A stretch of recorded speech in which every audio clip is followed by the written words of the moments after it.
1 Tawarik 27. Panglima-panglima tentara dan pembesar-pembesar lainnya.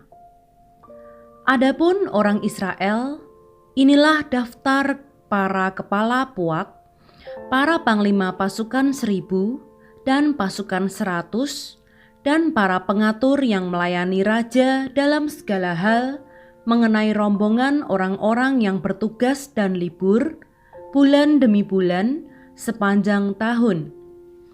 Setiap rombongan berjumlah 24.000 orang. Yang mengepalai rombongan pertama untuk bulan pertama ialah Yasobam bin Zabdiel, dan dalam rombongannya ada 24.000 orang. Ia dari Bani Peres dan mengepalai semua panglima untuk bulan yang pertama.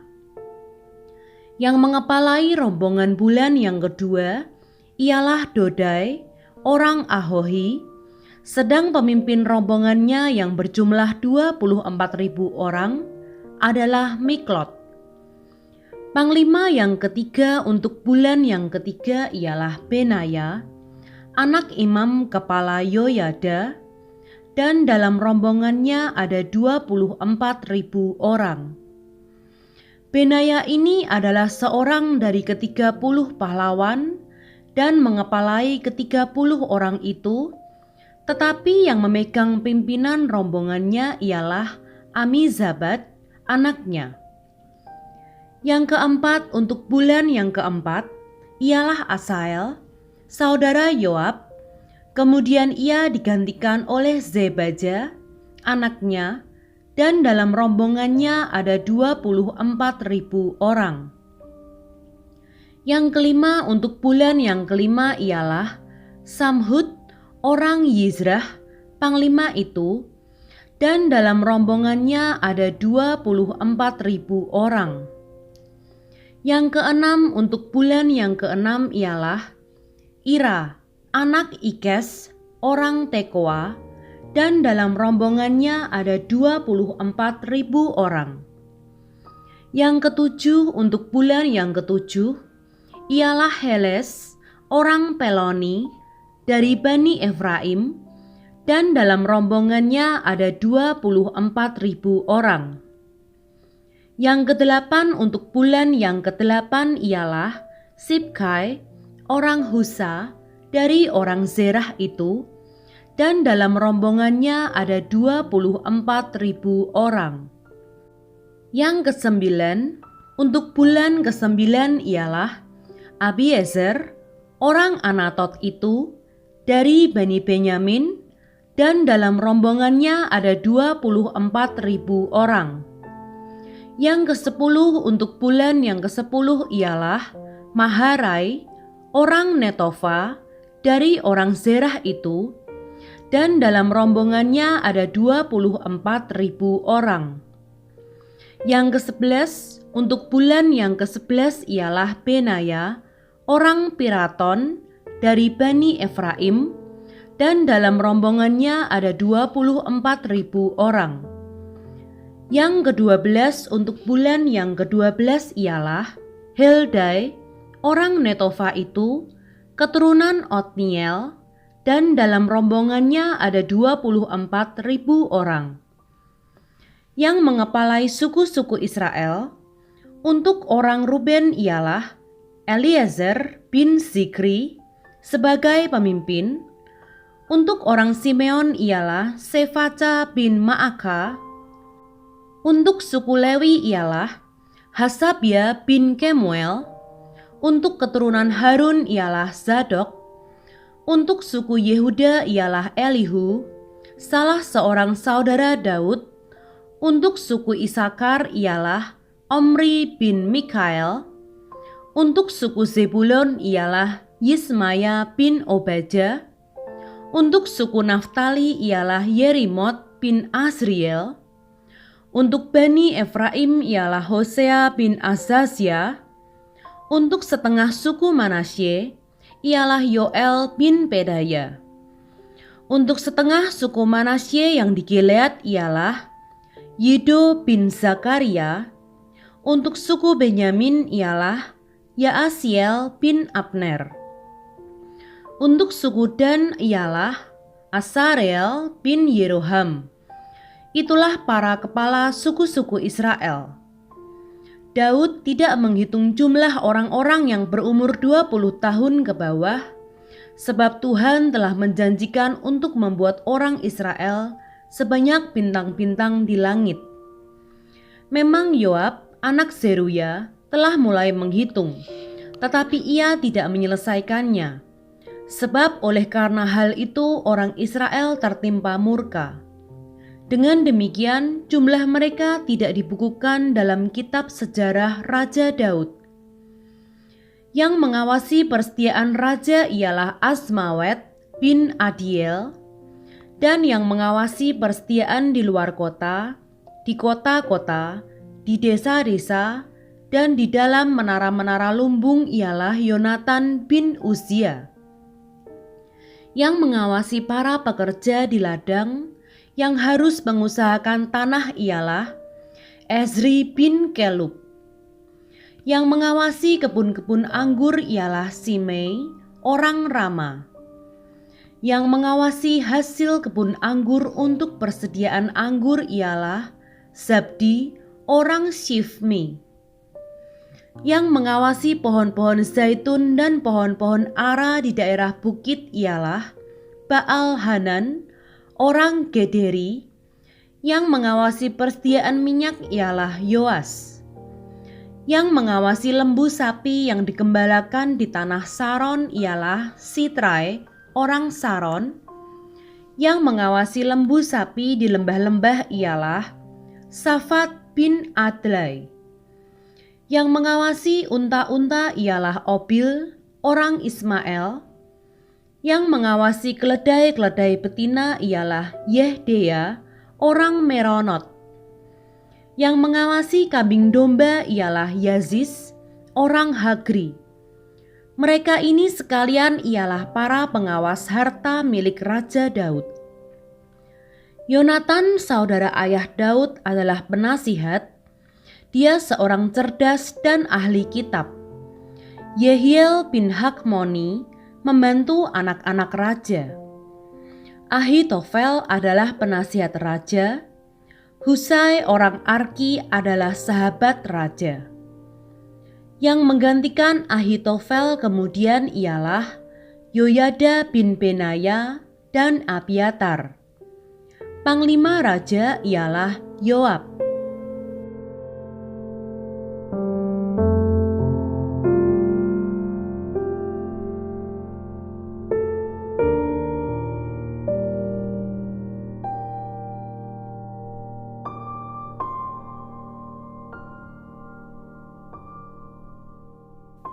Satu Tawarik 28.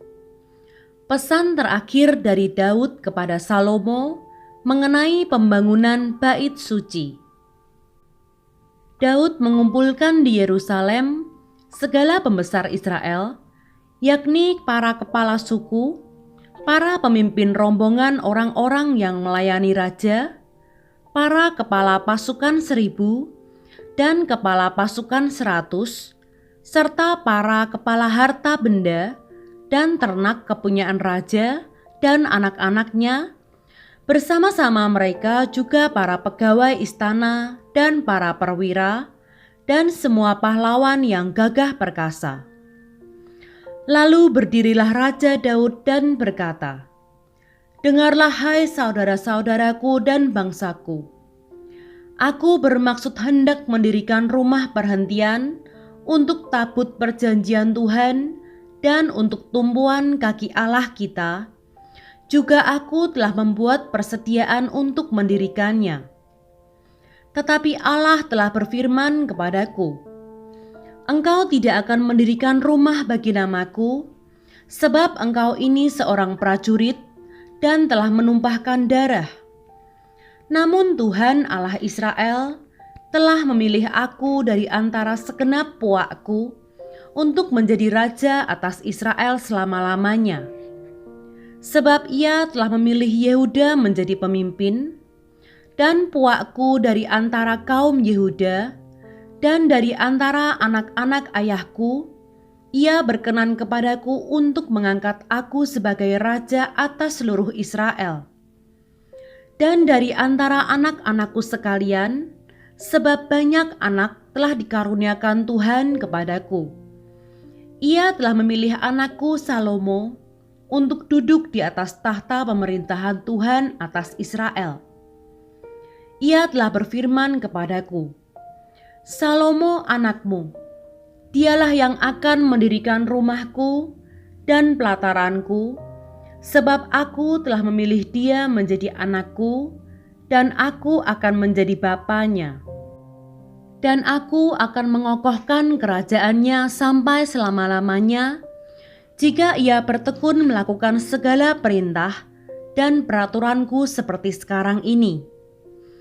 Maka sekarang di hadapan mata seluruh Israel, jemaah Tuhan, dan dengan didengar Allah kita, aku berkata kepadamu, peliharalah dan tuntutlah segala perintah Tuhan Allahmu, supaya kamu tetap menduduki negeri yang baik ini dan mewariskannya sampai selama-lamanya kepada anak-anakmu yang kemudian.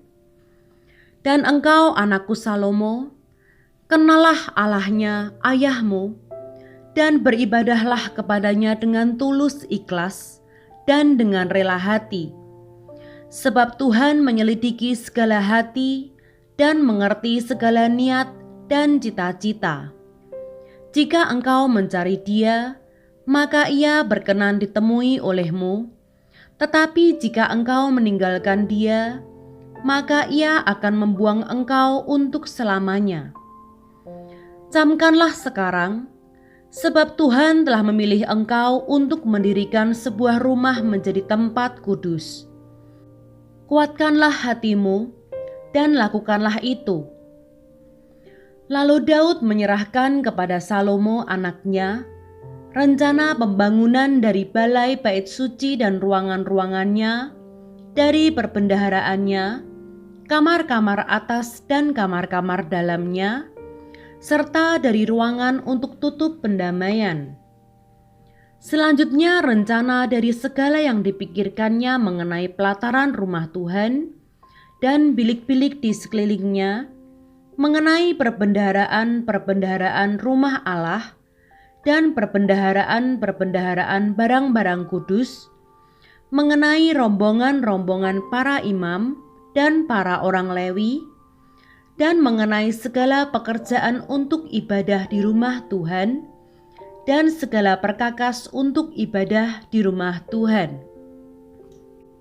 Juga ia memberikan emas seberat yang diperlukan untuk segala perkakas pada tiap-tiap ibadah, dan diberikannya perak seberat yang diperlukan untuk segala perkakas perak pada tiap-tiap ibadah, yakni sejumlah emas untuk kandil-kandil emas dan lampu-lampunya yang dari emas, seberat yang diperlukan tiap-tiap kandil dan lampu-lampunya, dan perak untuk kandil perak, seberat yang diperlukan perak untuk satu kandil dan lampu-lampunya, sesuai dengan pemakaian tiap-tiap kandil dalam ibadah.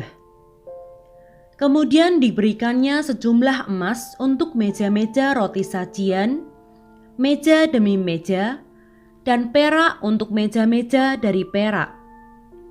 Selanjutnya emas murni untuk garpu-garpu, dan bokor-bokor penyiraman dan kendi-kendi, juga untuk piala-piala dari emas seberat yang diperlukan untuk tiap-tiap piala, dan perak untuk piala dari perak seberat yang diperlukan untuk tiap-tiap piala.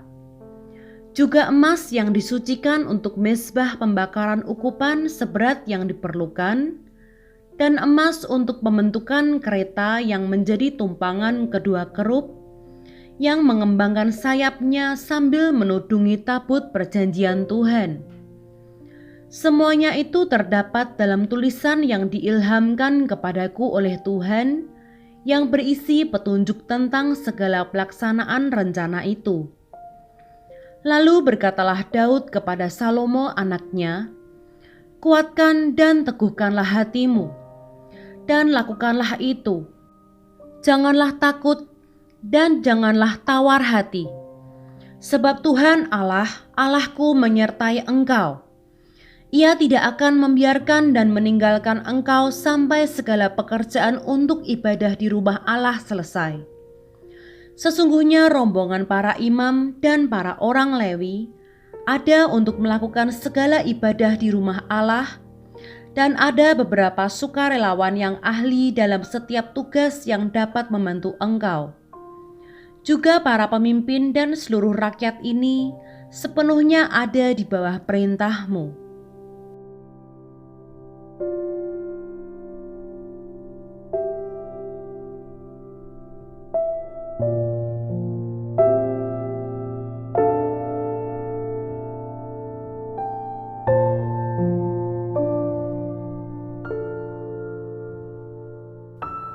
Satu Tawarik 29. Sumbangan untuk pembangunan Bait Suci. Berkatalah Raja Daud kepada segenap jemaah itu, Salomo, anakku yang satu-satunya dipilih Allah adalah masih muda dan kurang berpengalaman. Sedang pekerjaan ini besar, sebab bukanlah untuk manusia bait itu, melainkan untuk Tuhan Allah. Dengan segenap kemampuan, aku telah mengadakan persediaan untuk rumah Allahku, yakni emas untuk barang-barang emas, perak untuk barang-barang perak, tembaga untuk barang-barang tembaga, besi untuk barang-barang besi, dan kayu untuk barang-barang kayu, batu permata syoham, dan permata tatahan, batu hitam, dan batu permata yang berwarna-warna, dan segala macam batu mahal-mahal dan sangat banyak pualam. Lagi pula oleh karena cintaku kepada rumah Allahku, maka sebagai tambahan pada segala yang telah kusediakan bagi rumah kudus, aku dengan ini memberikan kepada rumah Allahku dari emas dan perak kepunyaanku sendiri, 3.000 talenta emas dari emas Ofir dan 7.000 talenta perak murni untuk menyalut dinding ruangan, yakni emas untuk barang-barang emas dan perak untuk barang-barang perak, dan untuk segala yang dikerjakan oleh tukang-tukang. Maka siapakah pada hari ini yang rela memberikan persembahan kepada Tuhan? Lalu para kepala puak dan para kepala suku Israel dan para kepala pasukan 1.000 dan pasukan 100 dan para pemimpin pekerjaan untuk raja menyatakan kerelaannya. Mereka menyerahkan untuk ibadah di rumah Allah 5.000 talenta emas dan 10.000 dirham, 10.000 talenta perak, dan 18.000 talenta tembaga, serta 100.000 talenta besi. Siapa yang mempunyai batu permata, menyerahkannya kepada Yehiel, orang Gerson itu, untuk perbendaharaan rumah Tuhan. Bangsa itu bersukacita karena kerelaan mereka masing-masing, sebab dengan tulus hati mereka memberikan persembahan sukarela kepada Tuhan. Juga Raja Daud sangat bersukacita. Nyanyian pujian Daud.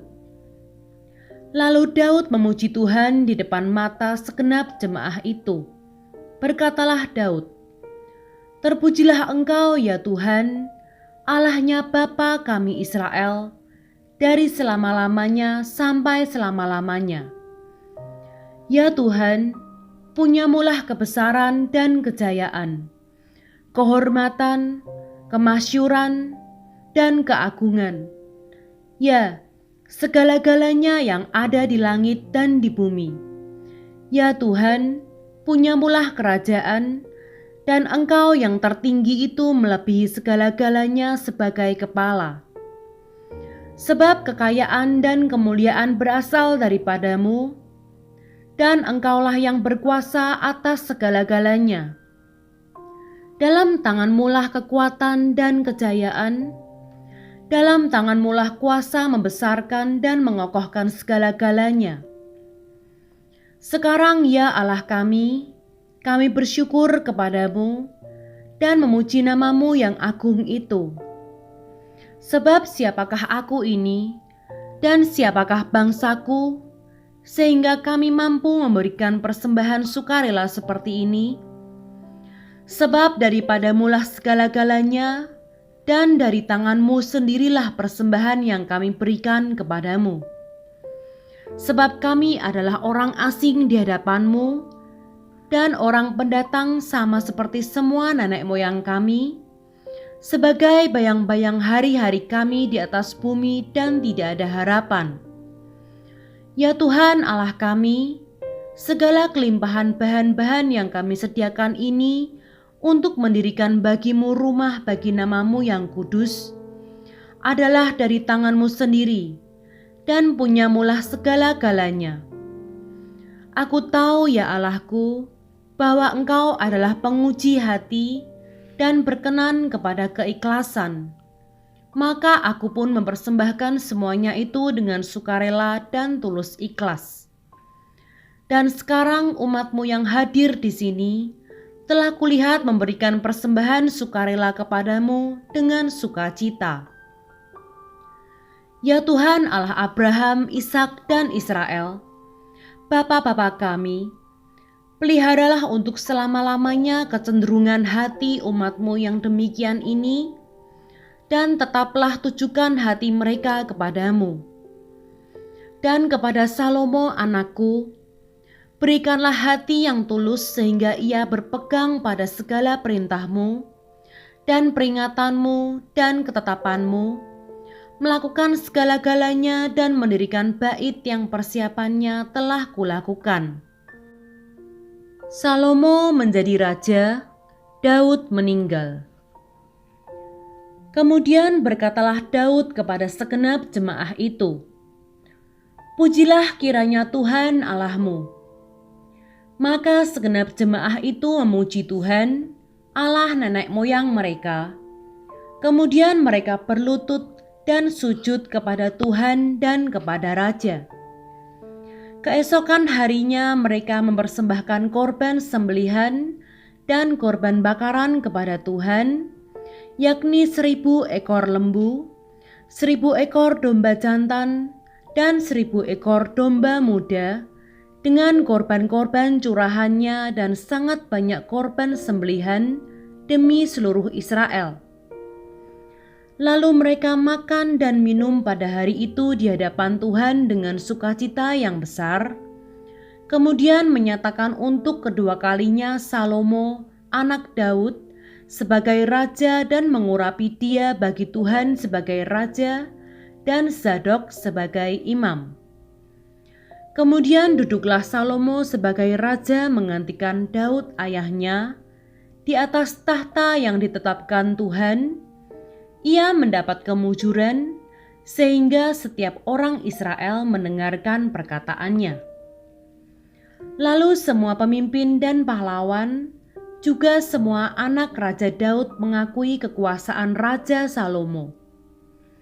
Tuhan membuat Salomo luar biasa besar di mata seluruh orang Israel dan mengaruniakan kepadanya keagungan kerajaan, seperti tidak pernah ada pada semua raja sebelum dia yang memerintah atas Israel.